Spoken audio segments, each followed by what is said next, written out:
আসি আজকে ইনশাআল্লাহ দেখা যাবে।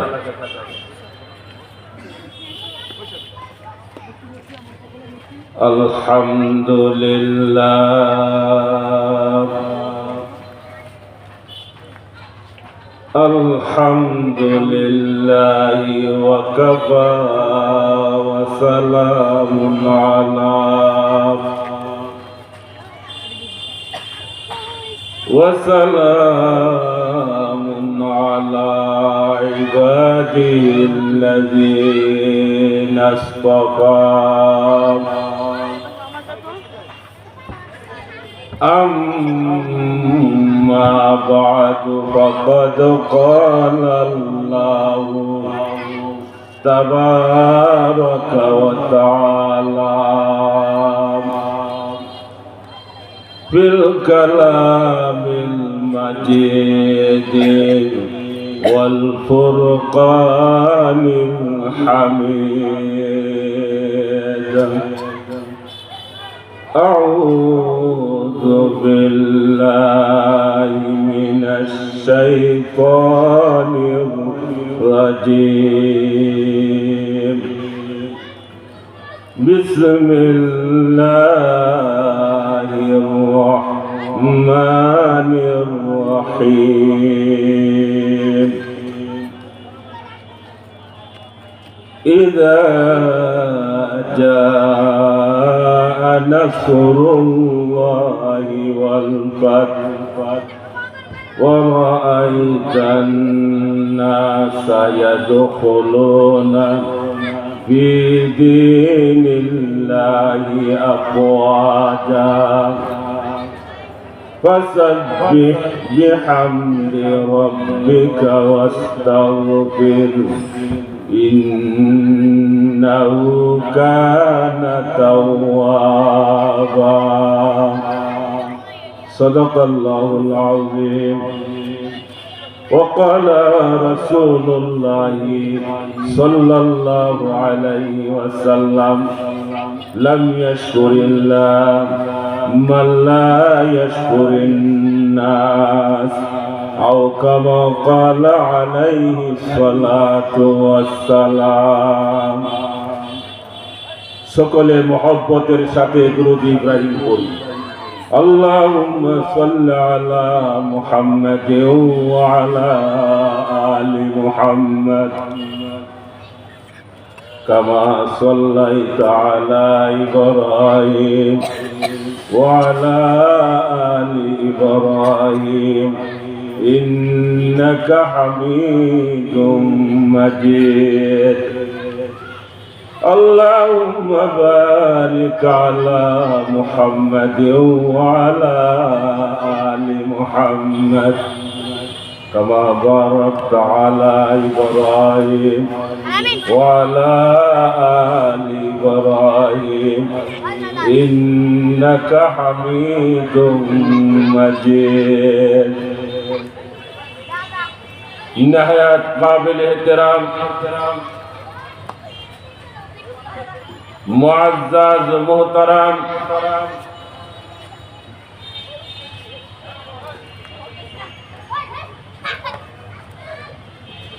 দারুস সালাম মডেল মাদ্রাসা দারুস সালাম মহিলা মাদ্রাসার উদ্যোগে আয়োজিত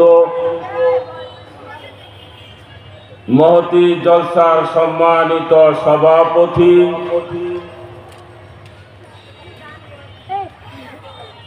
দিগার উলামায়ে কেরাম মুরব্বিয়ানে ইজম সমবয়সী যুবক ভাইরা পর্দার অন্তরালে অবস্থানরতা সম্মানিতা আমার মা ও বোনেরা,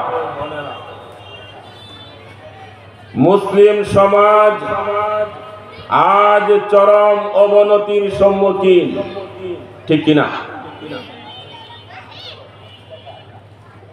একে তো নাস্তিক মুরতাদদের কালো থাবা, এছাড়া ধর্মীয় শিক্ষা দীক্ষার অবক্ষয়, সমাজের অধিকাংশ লোকই নামাজ কালামের দ্বারে দ্বারে না, ইসলামী সভ্যতা ইমানি মূল্যবোধকে জালাঞ্জলি দিয়ে বিজাতীয় কৃষ্টি কালচার বারণ করতে মোটেই কণ্ঠাবোধ করে না, ঠিক কিনা বলে? মানবতার এহেন দুর্দিনে দারুস সালাম মডেল মাদ্রাসা ও দারুস সালাম মহিলা মাদ্রাসার উদ্যোগে আজকে জান্নাতের বাগানে আল্লাহ পাক আমাকে আপনাদের সকলকে আসার তো বসার দিনী আলোচনা শোনার বলার তৌফিক দান করেছেন। তাই প্রভুর দরবারে অন্তরের অন্তঃস্থল থেকে মহব্বতের সাথে কালিমাতুশ শুকর আদায় করি আলহামদুলিল্লাহ। আরো জোরে করি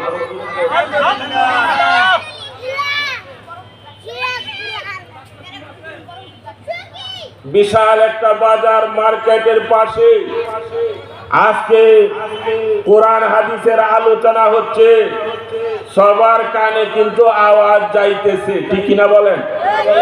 কিন্তু সবাই আসতে পারতেছে না। আপনাদেরকে একটা কথা বলতে চাই, আপনাদের এলাকায় তো এরিকেতি করে না, আমাদের এদিকে এরিকেতি করে। এই কাজ করতে গিয়ে অনেক সময় হাতটা কাজ করতে করতে ঠান্ডা কাজ করতে করতে হাতটা বেহুদা হয়ে যায়। তখন কি করে, কিছু খের আছে না, খের একত্রে করে আগুন জ্বালায়,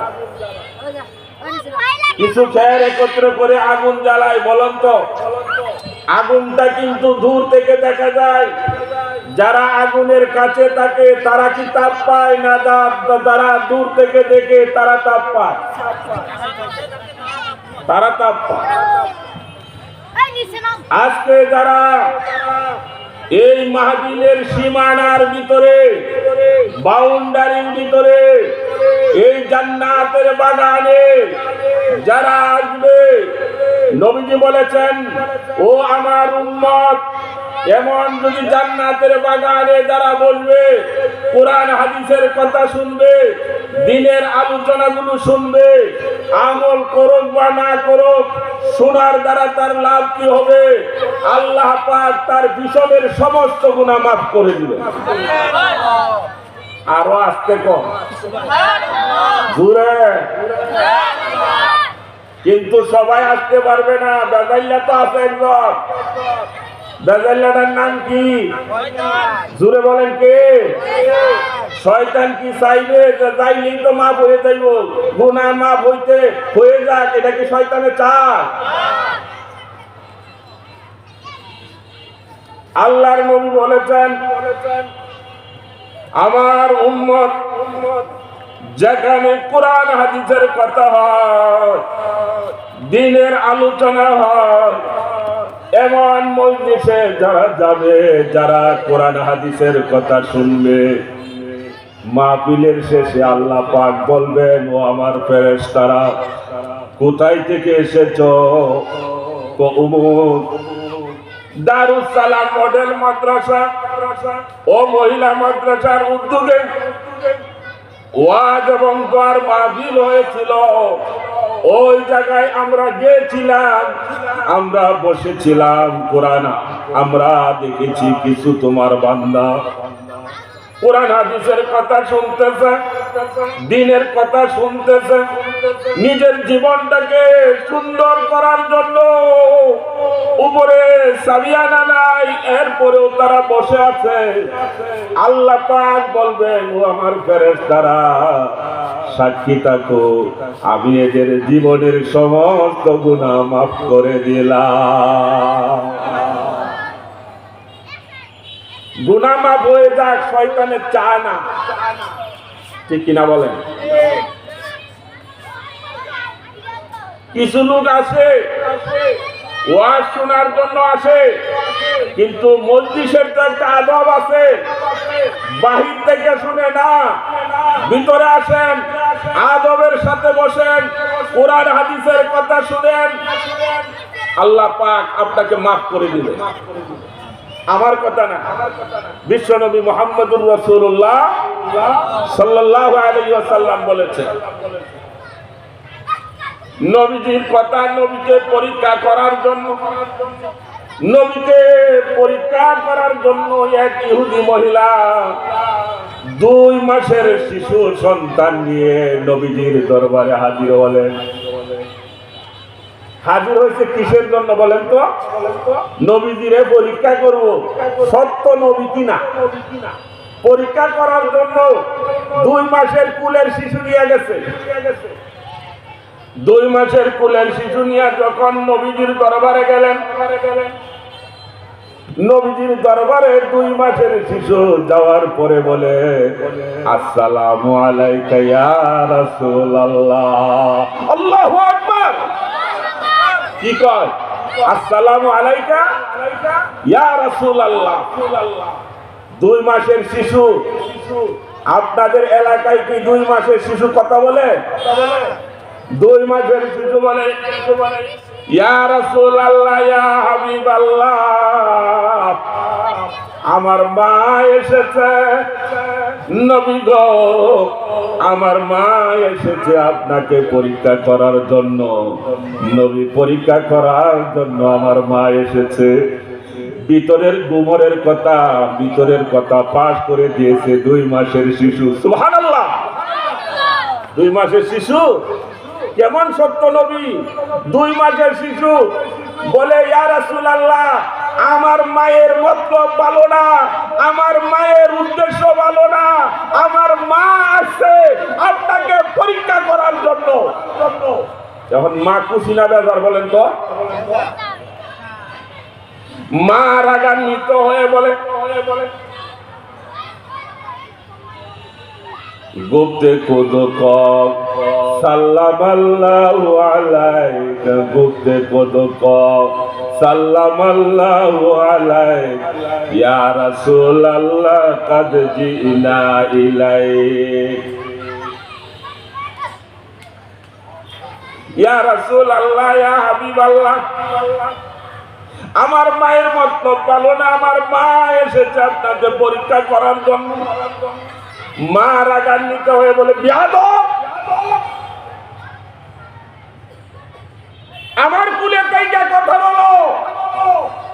তোমাকে এই সাহস কে দিয়েছে আমার বিরুদ্ধে কথা বলতেছো? ছেলে বলে, ইয়া রাসূল, আমার মা। আমি বলি না মা, আমি বলি না, একজনে আমাকে বলাইতেছে গো মা, আমি বলি না, একজনে আমাকে বলাইতেছে। আপনি মাথার উপর দিকে, মাথার উপরে তাকান, একজন দবদবে সাদা, একজন পোশাক পরিহিত একজন ব্যক্তি বলতেছে, ও 2 মাসের শিশু, নবীজির দরবারে যাও, নবীজির দরবারে গিয়া তুমি সালাম জানাও। সুবহানাল্লাহ বলবেন না? তো আমি বলি না, একজন আমারে বলতেছে আপনার মাথার উপরে তাকান, আমার মাথার উপরে দবদবে সাদা পরিহিত একজন ব্যক্তি আমাকে বলতেছে, এ 2 মাসের শিশু, তুমি মুহাম্মদ সাল্লাল্লাহু আলাইহি ওয়াসাল্লামের কাছে যাও, গিয়া বলো, তাকে সালাম জানাও, আর বলে দাও যে আমার মা আপনাকে পরীক্ষা করার জন্য আসছে।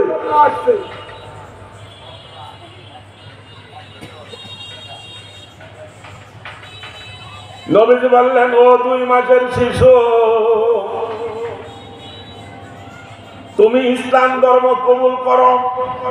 ইয়া রাসূলুল্লাহ, ইয়া হাবিবাল্লাহ, আমি মুসলমান হয়ে গেছি গো নবী, আমি মুসলমান হয়ে গেলাম। কিন্তু আল্লাহর নবী জিজ্ঞাসা করলেন, ও 2 মাসের শিশু, তোমার নামটা কি? তোমার নামটা বলো। গুপ্তে নাম পেশে হক আব্দুল আজিজ, গুপ্তে নাম পেশে হক আব্দুল আজিজ, আব্দে উজ্জা পেশে এক মুস্তাজিদ। ও ইয়া রাসূলুল্লাহ, ইয়া হাবিবাল্লাহ, আমার নাম দুনিয়ার মানুষের কাছে হলো আব্দে উজ্জা, মুশরিকের কাছে, কাফের বেঈমানের কাছে, কাফের বেঈমানের কাছে, মুশরিকদের কাছে আমার নাম হলো আব্দে উজ্জা, দেবতার গোলাম। কার গোলাম? আর আমরা হইলাম আব্দুল্লাহ, আল্লাহর গোলাম। সুবহানাল্লাহ বলেন। ওই আমার নাম কাফের বেঈমানেরা, মুশরিকরা জানে আমার নাম হলো আব্দে উজ্জা, কিন্তু আমার নাম আব্দে উজ্জা না, আমার নাম আল্লাহ পাক বাতায় দিয়েছেন আব্দুল আজিজ। সুবহানাল্লাহ। গুপ্তে নাম পেশে হক আব্দুল আজিজ, আব্দে উজ্জা পেশে একে মুস্তেচি। এই নবী বলেছেন, আমার ঘটনাটা বলার উদ্দেশ্য হলো যে নবী মুহাম্মদুর রাসূলুল্লাহ সাল্লাল্লাহু আলাইহি ওয়াসাল্লামকে কাফের মুশরিক এক মহিলা পরীক্ষা করার জন্য গিয়েছিল, কিন্তু তার কুলের শিশু সাক্ষ্য দিল মায়ের বিপক্ষে, বলল ইয়া রাসূলুল্লাহ, ইয়া হাবিবাল্লাহ, আমার মায়ের বক্তব্য ভালো না, আমার মায়ের উদ্দেশ্য ভালো না, আমার মা আসছে আপনাকে পরীক্ষা করার জন্য। সেই নবী মুহাম্মদুর রাসূলুল্লাহ সাল্লাল্লাহু আলাইহি ওয়াসাল্লাম বলেছেন, যেখানে কুরআন হাদিসের কথা হয়, যেখানে দ্বীনের কথা হয়, ওই জায়গায় যারা বসবে, ওই জায়গায় যারা বসবে, মাহফিল যখন শেষ হয়ে যাবে, আল্লাহ পাক ফেরেশতাদেরকে বলেন, ও আমার ফেরেশতারা সাক্ষী থাকো, আমি এদের সমস্ত গুনাহ মাফ করে দিলাম। এই জন্য বেদাল্লা রাস্তার মধ্যে দাঁড়ায় রয়েছে, আমরা দেখি না, কিন্তু শয়তানে বলে, আল্লাহ আমার একটা ক্ষমতা দাও। তো কি ক্ষমতা? মানুষের যেন আমারে দেখতে না পারে। বুঝছেন কথাটা? মানুষের যেন দেখতে না পারে। কেন? মানুষ যদি দেখতে পায় একেবারে আমাকে মেরে ফেলবে, কারণ যে শয়তানি করি আমি, যে বেজাল লাগাইয়া দে, যদি ভাই আমারে শায়েস্তা করে লাইব, মানুষের যেন দেখতে না পারে। আল্লাহ পাক তার আবদার কবুল করছেন, শয়তানের আবেদন কবুল করছেন। তো ঠিক আছে, তোদেরকে তোরে মানুষে দেখতো না। শয়তান কিন্তু রাস্তায় দাঁড়ায় দাঁড়ায় বলতেছে, যাইস না, আওয়াজ তো কানে শোনা যায়, ভিতরে যাওয়ার দরকার নাই। কিন্তু যারা ভিতরে আসবে তারাই তো ফেরেশতাদের ক্যামেরার ভিতরে পড়ে যাবে। সুবহানাল্লাহ বলে।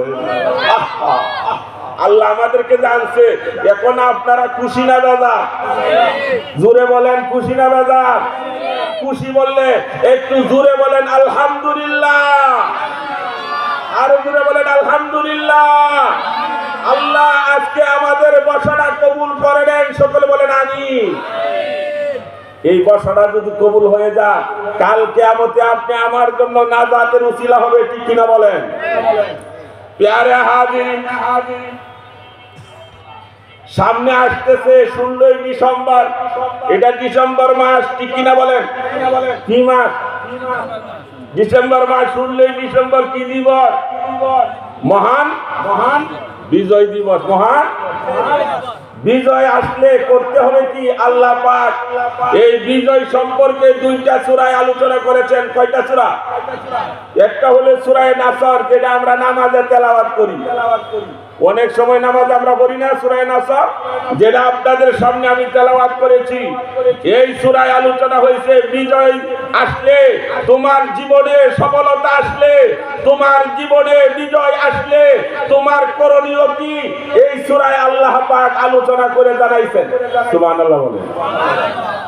আরেকটা বিজয়ের কথা আলোচনা করেছেন সূরা ফাতহ। সূরা ফাতহার মধ্যে আল্লাহ পাক বলেন, ইন্না ফাতাহনা লাকা ফাতহাম মুবিনা। আল্লাহু আকবার। যে বিজয়টাকে মক্কার বিজয়, প্রকাশ্য বিজয় বলেছেন, আলহামদুলিল্লাহ বলে। আপনার জীবনে, আমার জীবনে কোনো কাজে যদি বিজয় আসে, সফলতা আসে, তাহলে আপনি আমার করণীয় কি, আল্লাহ সূরা নাসরে বলে দিয়েছে। আল্লাহ রাব্বুল আলামিন বলেন, বিজয় যখন আসবে, বিজয় যখন আসবে, ইযা জাআ নাসরুল্লাহি ওয়াল ফাত ওয়া রাআইতান নাসা ইয়াদখুলুনা ফি দীনিল্লাহি আফওয়াজা। দেখবেন আমার হাবিব, আল্লাহ পাক বলেন আমার হাবিব বিজয় যখন আসবে, যে দল বিজয় হয় দেখবেন ওই দেশকে স্বাগতম জানায় মানুষ, ওই দলকে স্বাগতম জানানোর জন্য দলে দলে আসে, ঠিক কিনা বলেন? আল্লাহ পাক বলেন বিজয় যখন আসবে ও আমার হাবিব আপনি দেখবেন দলে দলে মানুষ, কারণ তেল্লা মাথায় তো তেল দিতে চায়। কথা বুঝেন না? তেল্লা মাথা কি দিতে চায়? মানে যে দল আসে পরে এই দলের সাইড ধরে, মানে লাইন ধরে, ঠিক কিনা বলেন? তেল্লা মাথায় তেল দিতে চায়। আল্লাহ পাক বলেন ও আমার হাবিব বিজয় যখন আসবে দেখবেন আপনি দলে দলে মানুষ ইসলামের মধ্যে প্রবেশ করবে। সুবহানাল্লাহ বলেন। এই বিজয় আসার পরে আপনার করণীয় হলো অহংকারের দিকে যাওয়া যাবে না। বিজয় তো আল্লাহ পাকই দান করেন। সুবহানাল্লাহ বলেন। বিজয় দেয় কে? জোরে বলেন কে? আল্লাহ পাক বিজয় দেন। এই জন্য আল্লাহ পাক বলেন অহংকারের দিকে যাওয়া যাবে না। আমি বিজয় অর্জন করেছি, আমি সফল হয়েছি, অহংকারের দিকে না যাইয়া তোমার করণীয় হলো আল্লাহ পাক কোরআনে বলেছেন ফাসাব্বিহ, আল্লাহর গুণগান, আল্লাহর গুণ গাইতে হবে। সুবহানাল্লাহ বলেন, বলেন সুবহানাল্লাহ। আল্লাহু আকবার। আল্লাহর নবী বললেন, এরপরে আল্লাহ পাক জানায় দিলেন সুবহানাল্লাহি ফাসাব্বিহ বিহামদি রাব্বিকা। এই গুণ আল্লাহর গুণবাচক, আল্লাহর তো গুণ গাইবেন গুণ মাকা শব্দ দিয়ে, সাথে সাথে আল্লাহ তার প্রশংসা করতে হবে। তার প্রশংসা করব যে বিজয় দিয়েছে কে? এই জন্য বলতে হবে আলহামদুলিল্লাহ। নবীজি বলছেন সুবহানাল্লাহ। আপনার জীবনে দীর্ঘদিন ধরে একটা আশা আকাঙ্ক্ষা, একটা কাজের জন্য চেষ্টা করতেছেন, সফল হইতে পারতেছেন না। সফল হওয়ার পরে আল্লাহ পাক বলেন তোমার করণীয় হলো তুমি প্রথম বলবা সুবহানাল্লাহ, এরপরে বলবা আলহামদুলিল্লাহ। আল্লাহর নবী বললেন ও আমার উম্মত, কেউ যদি দুনিয়ার জমিনে সুবহানাল্লাহি ওয়া বিহামদিহি, সুবহানাল্লাহি ওয়া বিহামদিহি করেন, সুবহানাল্লাহি ওয়া বিহামদিহি 100 বার যদি পড়ে, আল্লাহর নবী বললেন তার আমল নামায় 1,24,000 নেকি লেখা হয়ে যাবে। কষ্ট হয়নি? সুবহানাল্লাহি ওয়া বিহামদিহি কয় মিনিট লাগবে? সুবহানাল্লাহি ওয়া বিহামদিহি, সুবহানাল্লাহি ওয়া বিহামদিহি, সুবহানাল্লাহি ওয়া বিহামদিহি। তো হুজুর তাসবিহ তাহলিলের কথা বলেন, আমরা তো নামাজই পড়ি না, তাসবিহর কথা কি বলে? 100 বার যদি কেউ সুবহানাল্লাহি ওয়া বিহামদিহি পড়ে, আল্লাহ পাক তার আমল নামায় 1,24,000 নেকি লিখে দেন। 1,24,000। সুবহানাল্লাহ। এই জন্য বিজয় আসলে প্রথম কি বলবো? সুবহানাল্লাহ, আলহামদুলিল্লাহ, ফাসাব্বিহ বিহামদি রাব্বিকা ওয়াস্তাগফির, পরে ইস্তিগফারের কথা বলছি। আচ্ছা, বিজয় আসলে ক্ষমা চাওয়ার কি আছে? প্রশ্ন আসে যে বিজয় দিল আল্লাহ, তাহলে ক্ষমা চাওয়ার কথা বললো কেন? আল্লাহ পাক ক্ষমা প্রার্থনার কথা বললেন কেন? কি কয় তোমার এই বিজয় আনতে গিয়ে অনেক তিতিক্ষা স্বীকার করতে হয়েছে, অনেক রক্ত দিতে হয়েছে, অনেকেই জীবন দিয়েছে। এই বিজয় আনতে গিয়ে অনেক দীর্ঘ পথ দীর্ঘ পথ অতিক্রম করতে হয়েছে। দীর্ঘ পথ অতিক্রম করতে গিয়ে ভুল ভ্রান্তি হতেই পারে। এই জন্য আল্লাহ পাক বলেন ফাসাব্বিহ বিহামদি রাব্বিকা ওয়াস্তাগফির। বিজয় আসতে গিয়ে দীর্ঘ পথ অতিক্রম করেছো, দীর্ঘদিন তুমি অপেক্ষা করেছো, তোমার জীবনে বিজয় আসবে। আমি আল্লাহ তোমার বিজয়টা দিলাম, এই জন্য তুমি ক্ষমা প্রার্থনা করো, ইস্তেগফার করো। আল্লাহর নবী বললেন ঘুমের থেকে উঠলা, ঘুমের থেকে উঠাইকে ঘুম ঘুম আরামের জন্য আল্লাহ পাক আমাদেরকে ঘুম দিয়েছেন। ঘুমের থেকে জাগ্রত জাগাইকে জীবিত করে কে? আল্লাহ পাক বলেন এই জন্য ঘুমের থেকে উঠে বলতে হয় আলহামদুলিল্লাহিল্লাযী আহইয়ানা বাদা মা আমাতানা ওয়া ইলাইহিন নুশুর। এই যে নুরানি মাদ্রাসায়, এই মডেল মাদ্রাসায় বাচ্চাদেরকে ওই সমস্ত দোয়া শেখানো হয়। আলহামদুলিল্লাহ বলেন। যে দোয়াগুলো আপনি আমি জানি না। কয়েকদিন আগে এক লোক বলতেছে হুজুর আমার ছোট বাচ্চাটা এত সুন্দর করে দোয়া দুরূদ পড়ে, হুজুর মনটা শীতল হয়ে যায়, ঠান্ডা হয়ে যায়, খুব ভালো লাগে। বাচ্চাটা কোনায় রাস্তায়, ঘরের কোনায় বসে রাস্তায় যখন যাইতে থাকে, খানা খাইতে যখন বসে তখন সে দোয়া পড়তে থাকে, খুব আনন্দ লাগে, ভালো লাগে। আল্লাহর নবী বললেন ঘুমাতে উঠলাম, তিনবার যদি ইস্তেগফার করো, কয়বার? তিনবার যদি আস্তাগফিরুল্লাহ আল্লাযী লা ইলাহা ইল্লা হুয়াল হাইয়ুল কাইয়্যুম ওয়া আতুবু ইলাইহি। এখন ইস্তেগফার করব কি? ইস্তেগফার করার আগে বিড়ি সিগারেট নিয়ে যাইতে থাকে, ঠিক কিনা বলেন? বিড়ি সিগারেট নিয়ে যায়। এই জন্য ইস্তেগফার করার জন্য আল্লাহ পাক নির্দেশ দিয়েছেন। কি করার জন্য?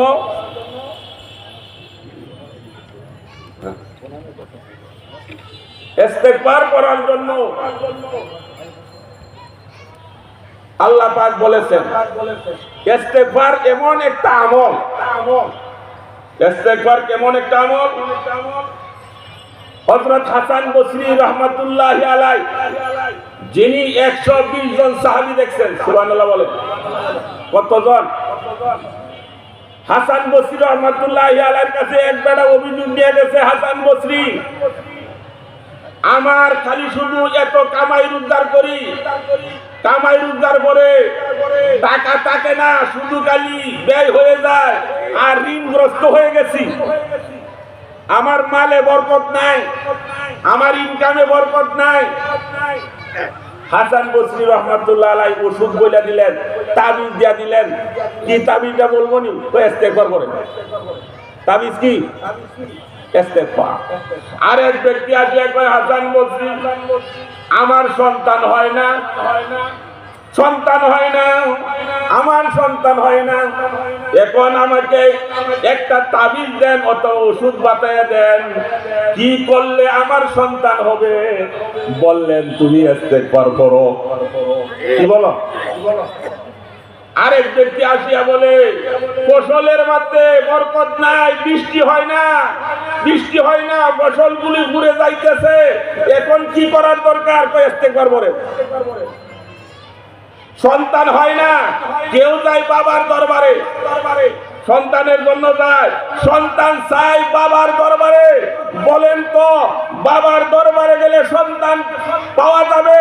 সন্তান দেওয়ার মালিক কে? জোরে বলেন কে? আল্লাহ রাব্বুল আলামিন বলেন ইয়াহাবু লিমান ইয়াশাউ ইনাসাউ ওয়া ইয়াহাবু লিমান ইয়াশাউ যুকুর। তিনি যাকে ইচ্ছা করেন পুত্র সন্তান দেন, যাকে ইচ্ছা করেন কন্যা সন্তান দেন, যাকে ইচ্ছা করেন বান্দা রাখেন, ছেলেও দেয় না, মেয়েও দেয় না। তাহলে সন্তান দেনেওয়ালা কে? বাবার দরবারে গেলে সন্তান পাওয়া যাবে না। এই যে সেজদার মধ্যে পড়ে ওই সন্তান দেন। হাসান বসরি রাহমাতুল্লাহি আলাইহির কাছে এক ব্যক্তিকে বলেন যে আমার সন্তান হয় না, বললেন বেশি বেশি ইস্তেগফার করো। বেশি বেশি কি বড়? ওই সন্তান হয় না, ইস্তেগফারের কথা বললেন। ফসলের মধ্যে বরকত নাই, এই জন্য ইস্তেগফারের কথা বললেন। বৃষ্টি হয় না, ফসলগুলো পুড়ে যাচ্ছে, বললেন ইস্তেগফার করো।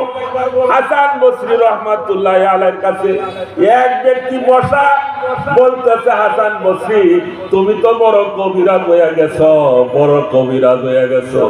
তো কি কবিরাজ? সব রোগের এক ওষুধ।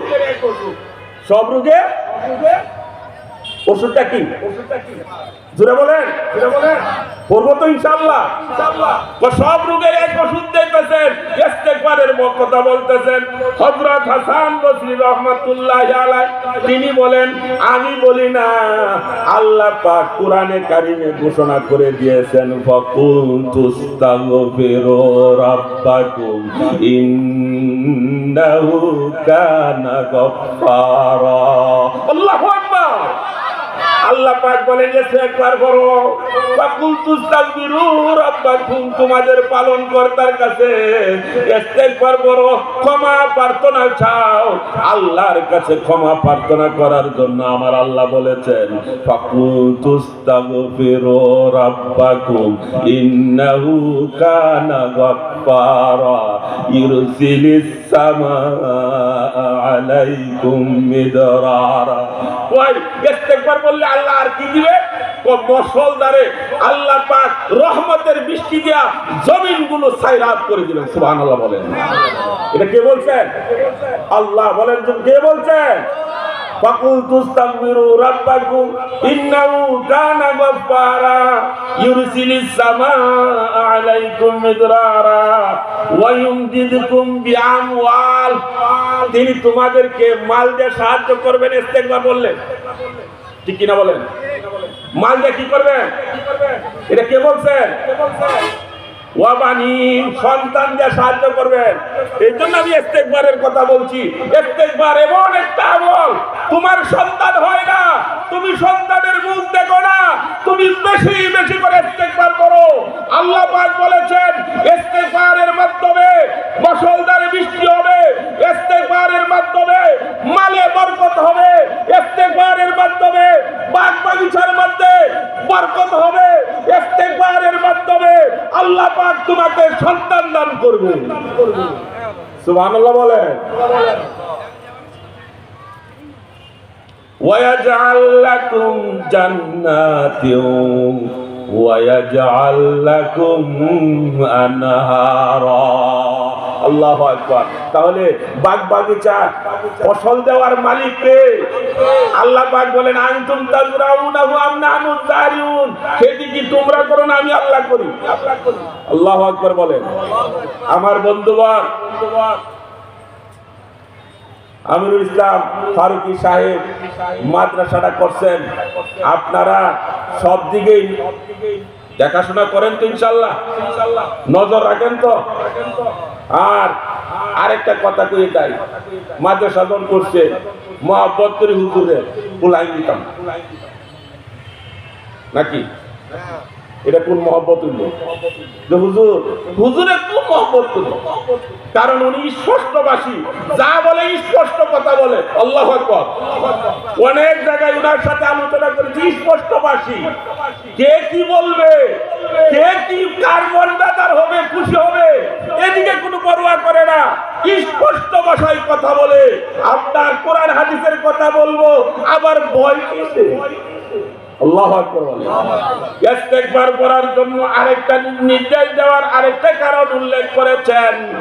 বিজয় আসার পরে তোমার ভিতরে জুলুম আসতে পারে, আবার অহংকার আসতে পারে। জুলুম করলে কি হয় জানেন না? নমরুদ ফেরাউন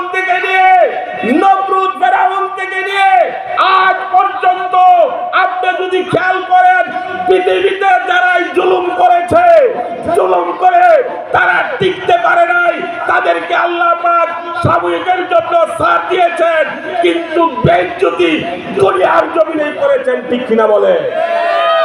আপনারা তো দেখতেছেন কেমনে কেমনে যে গেছে, বুঝেন না? জানেননি যে জুলুম করবে, যারাই জুলুম করেছে তাদের চিহ্ন রাখে নাই, তাদেরকে নিস্তেনাবুদ করে দিয়েছেন, শেষ করে দিয়েছেন। জুলুমের পরিণতি ভালো না, ভালো না। আল্লাহু আকবার বলেন। জুলুমের পরিণতি কি না? তাহলে আমরাও ইস্তেগফার করার জন্য নবীজিকে কোনো কাজের বিজয় আসলে ইস্তেগফার করার জন্য এই জন্য বলে, তোমার ভিতরে হেডাম আসতে পারে, তোমার ভিতরে অহংকার আসতে পারে, তোমার ভিতরে ক্ষমতা ধরে রাখার জন্য জুলুম করতে পারো, সেদিকে যেন না যাও। এই জন্য ইস্তেগফারের ওষুধ পাঠায় দিয়েছেন। ইস্তেগফারের মাধ্যমে তোমার মাথা নত হবে, তোমার মাথা নত হবে, তোমার দিলটা একটু নমনীয় হবে। আল্লাহু আকবার। আল্লাহ পাক আমাকে আপনাদের সকলকে যতটুকু আলোচনা করেছি, আশা ছিল একটু আলোচনা বেশি করব। আমার বন্ধুবর, আমি তো তার বন্ধু মানুষ, মেহমানরা আসছেন, এই হিসাবে আমি এই আলোচনা শেষ করে দিলাম। আল্লাহ পাক আমাকে আপনাদের সকলকে যেন কবুল করেন, সকলে বলি আমিন। আর যারা আসতেছে না, যারা রাস্তাঘাটে আছে, তাদেরকে একটু দেখায় দেন একটা নারায়া বলে, নারায়ে তাকবীর। আল্লাহু আকবার। আরো আস্তে কোন বাবরে পিছনের মানুষের কয়, সামনে গুলিকে সুযোগ দিছি, আমরা চুপ করিয়া রইছি, আমরা পরে আসি। একসাথে সবাই বলেন নারায়ে তাকবীর। আল্লাহু আকবার। লিল্লাহি তাকবীর। আল্লাহু আকবার। আলেম ওলামারা যেখানে আমরা আছি সেখানে। এ বুঝুন যাই, বুঝা যাইলো। এই যে কতক্ষণ পরে যদি খালি রাস্তার মধ্যে থাইমা যদি দেখেন, তাহলে শয়তানে কইবো, রে শোনা তো যাই, এটার ভিতরে ঢুকিস না, না আসলে না জানি কি হয়, কিন্তু জানে না তো। ভিতরে আসলেই ফেরেশতাদের ক্যামেরার মধ্যে আমার নামটা উঠে যাবে, আমি গুনাহ মাফের তালিকার মধ্যে আমার নামটা উঠে যাবে। সুবহানাল্লাহ বলে। এই জন্য শয়তানে দিতে চাবে না, বাহিরে থাক। এই জন্য সকলের কাছে অনুরোধ রইল, আসেন আমরা সকলে একসাথে কাঁধে কাঁধ মিলে পাশাপাশি বসে কোরআন হাদিসের কথাগুলো শুনি, মেহমানের ইজ্জত করি, মেহমানের কদর করি। আল্লাহ পাক আমাকে আপনাদের সকলকে যতটুকু আলোচনা করেছি আমলের তৌফিক দান করুন।